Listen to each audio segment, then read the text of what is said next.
For this video, I'm using the LK Chen Shuang Dao. It's based off of the New Way Dao design in an antique pair from the Qing dynasty. You can find out more information at lkchensword.com.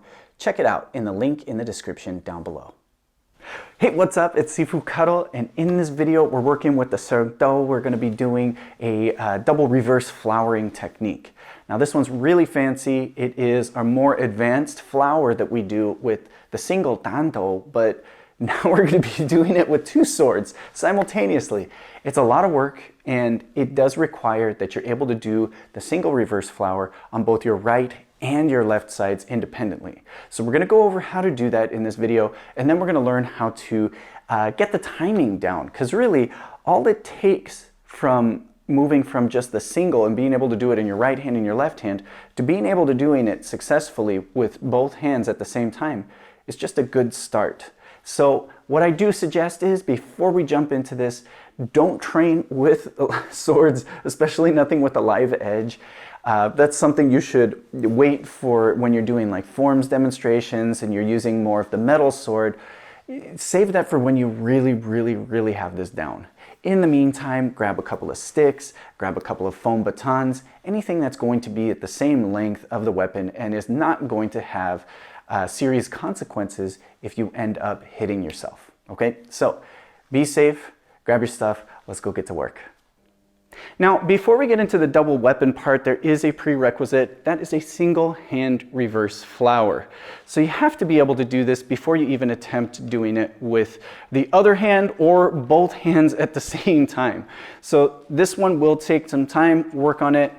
Start with your dominant hand, then work on it on your non-dominant hand. And when you're completely comfortable that you can do those independently, then you can start working on combining the blades together. Now let's go over the motions first. There's a couple of things I want to make sure you do before we even get into swinging the sword around, and that is first your guard hand position. Now sometimes you can, if you're doing just a regular upward flower, you can grab your wrist. That's okay. This one keeps your hand in a good position. It allows your upper body to move completely and help the blade in the motion. But as we do this technique, having your hand over your other hand will get in the way. Now, I don't like it when the hand is back here. There are some times that you may do this in a form, but you have to be very careful because the blade will pass behind your back and you have a chance of hitting your own elbow with the sword. So I actually prefer keeping the hand in front of the chest. Think of just taking your thumb and touching yourself on the sternum or the solar plexus.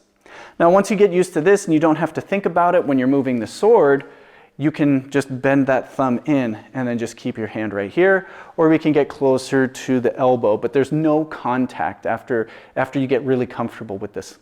Now the other thing is your stance. You cannot do this technique over a wide stance. So I have to be traveling in front of my body where my chest is and behind my body.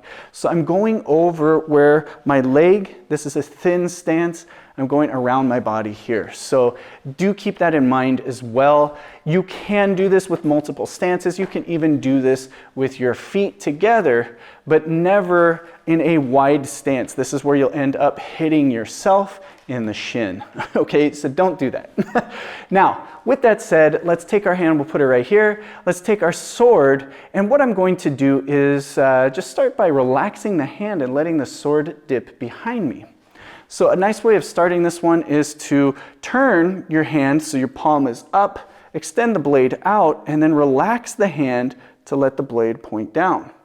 Okay, so again, palm up, relax. You can see here, I'm just holding the sword with my index finger and my thumb. There should be some good flexibility there. Of course, keep your other fingers around it. You don't want to attempt anything and have good grip protection. And we're just going to let the tip of the sword drop down and then now continue that motion. So we get a propeller spin on the side of the body. If I was standing straight towards you, it'd be this way, okay? But now we want to actually let this happen behind our body. So out to my side, whether I'm in a horse stance or I'm feet together, I'm going to let it propeller behind me. So notice the blade goes behind my back at this point. it's not going very wide. I'm not trying to go out here with my hand. I'm just relaxing so it goes right past my back. Okay? Now from there, if you can do a downward flower, you're halfway there too. Okay, so really we're just combining this spin with your downward flower. Okay, so now we can get into two applications here, basically. You can think of this as a series of cuts, or you can think of this as a block and a cut. Okay, so let's start first with the cutting version. So I'm going to start again sideways. Here I want to think of cutting down like my downward flower. I'm cutting from my left side or in front of my body over to my right side. Now once it's here, I'm just going to flip it over, and then I have a second cut down. So cut one, flip, cut two. Again, cut one, cut two. Again, cut one, cut two. Again, cut one, cut two. Again, cut one, cut two. Again, cut one, cut two. You're actually doing that. If you can keep up with me on this one, where you cut one, cut two, cut one, cut two, cut one, cut two, you're actually doing that. You just have to loosen up a little bit more now. Okay? So now we have cut one, cut two. I want you to relax the blade. Let the tip of the blade drop. So when we finish this cut, we now let the hand turn so that the palm is outward. Okay, so again, cut one, cut two, and then just let it relax and point downward. Now we can think of sweeping and bringing this arm across. Now relax your wrist. So we put it behind our body. Relax the wrist, relax the elbow. Use your shoulder to help you bring this around. Okay, just turning and keeping a nice, comfortable, flexible wrist will allow this to move smoothly. And you do get a little bit of upward motion with the blade. So it comes up a little bit. That's fine too. This is a good thing that we want. Okay? Now the rest is to combine it. That is our transition to bring the blade back around. So we cut down, flip, point it down behind us, cut down, flip, point it down behind us, cut down, flip, point it down behind us, turn the waist, it'll carry this across. So once we bring it in front, turn, and it'll carry itself across. Okay, again, 1, 2, bring it back, 1, 2, bring it back, 1, 2. Okay, now once you're comfortable with that, you just want to keep the motion going. You don't want to stop with it. Now, I did say there's a defensive application, and the way that you can think of this is using the spine of the sword to come across. So we block with the spine of the sword, flip, and cut. And it's the exact same thing. So we either have cut down, turn across, cut down, or we have from here, block, cut, turn across, block, cut, turn across, block, cut. And those are applications that you would have to explore on your own. I mean, technically from this cut, we can consider right here a defensive application too, as a block or a parry with the sword, and then we can either follow up with a second parry and then a cut, or parry, cut, cut. So you have different things that you can explore with, but we're really just focusing on the flower itself. Okay, so now that you have your reverse flower with one hand, work with your other hand.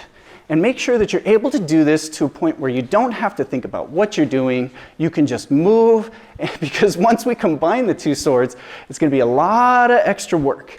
So make sure you have this nice and fluid and comfortable in use. Okay, now that we have the swords in our hands, the rest is in muscle memory. You have to trust yourself as you do this, and what I tend to find is your dominant hand will be a lot easier to do this, it'll be a lot smoother, so you can allow your mind to think about what your non-dominant hand is doing. And just like I said, it's all about having a good start. So we're going to take both blades, we're going to step out. Typically you'll do this in a horse stance, and although it can look decent from this side of the body, it actually looks pretty cool when you see this from the side itself. So it's up to you where you're going to be looking at, but when I stand straight forward, it may not look as interesting. But again, we're just kind of doing that same motion with that I showed you with the empty hands. Now, the only thing I would recommend here at this point is if you have your dominant hand, it's really comfortable doing the reverse flower. The non-dominant hand typically needs a little assistance mentally. You have to concentrate a little bit more with that side. So having the right preparation can make all the difference. And what I like to do is start with my non-dominant hand behind my body. So I'll already position this to the side of my body, and then the rest of it is pretty easy from there. So I just take it, I'll put it behind my back, and then from here, the very first thing that has to do is just come out. And then once I have that hand out, it'll continue, it'll know what to do. One blade will end up in front of my body, one blade will end up behind my body, and I can continue this motion around. If you ever get tied up or lost, just place it behind your back and start over. Begin by turning. You'll know which direction you need to turn for this one. You'll know which way you need to go to get the blades moving. So again, start with that blade behind your back.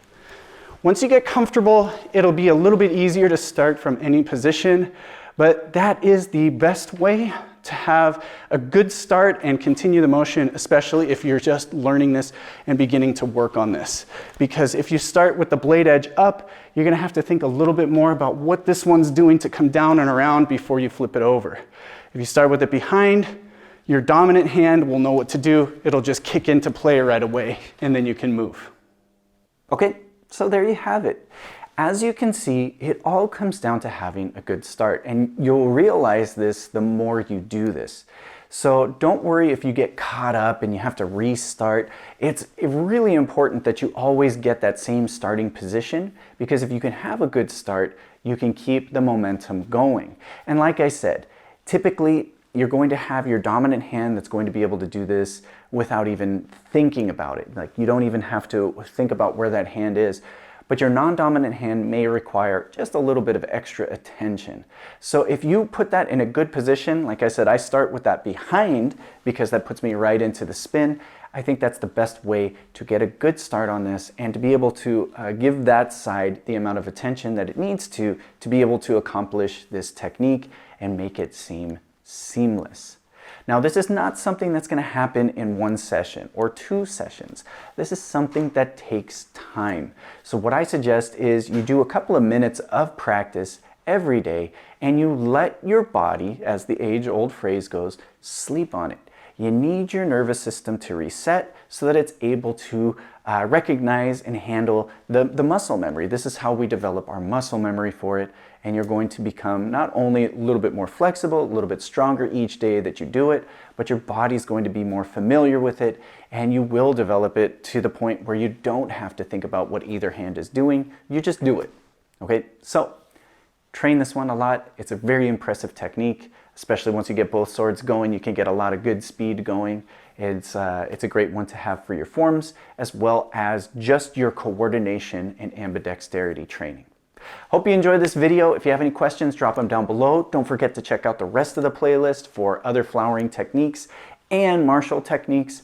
Thanks so much for watching, and I'll see you in the next video.